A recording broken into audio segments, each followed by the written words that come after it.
Бәріне сәлем. Сіздермен бірге жыл каналы. Ең алдымен әрине бірінші кезекте подписка, колокольчик.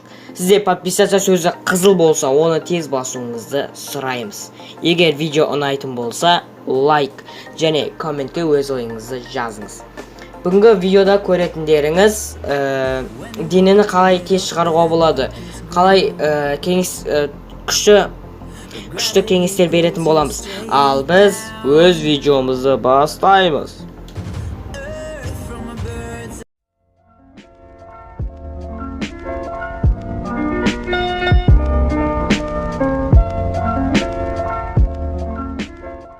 Біріншіден, сізге өзіңізге арналған жаттығу бағдарламасын құрастыру қажет. Адамдардың денелері әртүрлі. Сондықтан тренерлерден және тәжірибе спортшылардан кеңес сұрауға ұялмаңыз.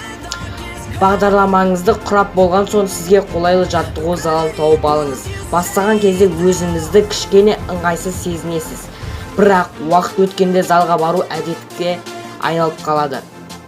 Жаттығудан басқа сізге пайдалы нәруызға бай тағамдармен тамақтану керек. Бұлшық еттерді өсіру процесінде денеңіздің протеиндер және ақуыздар қатты көмектеседі. Жүйке тағамдарын басқа фитнеспен айналысатын адамдарға арналған арнайы спорт тағамдарын қоса аласыз. Егер денеңіз жұқа болса, жақсы тамақтану сіздің басты міндетіңіз. Тәжірибелі спортшылар мен атлеттердің білуінше, бұлшық еттерді үлкейтетін денені өсіру гормоны ұйқы кезінде бөлінеді. Сондай-ақ жақсы ұйқы жаттығуларынан кейін шаршаған денеңізді қалпына келтіреді. Келесі күннің көрсеткіші арттырады. Денеңізді ауыр жаттығулардың алдында жылыту үшін кардиомен айналысу қажет. Кардио жаттығулары жүрекке жақсы әсер етіп, денсаулығыңызға жетілдіреді. Содан басқа денеңіздегі майларды жоюға ықпал етеді. Кардио спортшылардың көбінесе ұнамаса да керек нәрсе деп қабыл алады. Сонымен достар, осылай кеңес болатын. Егерде осы видео ұнап жатса, лайк басып, бізге подписка жасап, одан кейін комментке өз ойыңызды жазыңыз.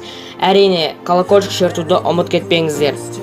Егерде осындай кеңестер пайдалы болып жатса, жиі осындай видеолар салып тұрамыз. Ең басты сіздерге ұнағандары ол лайк.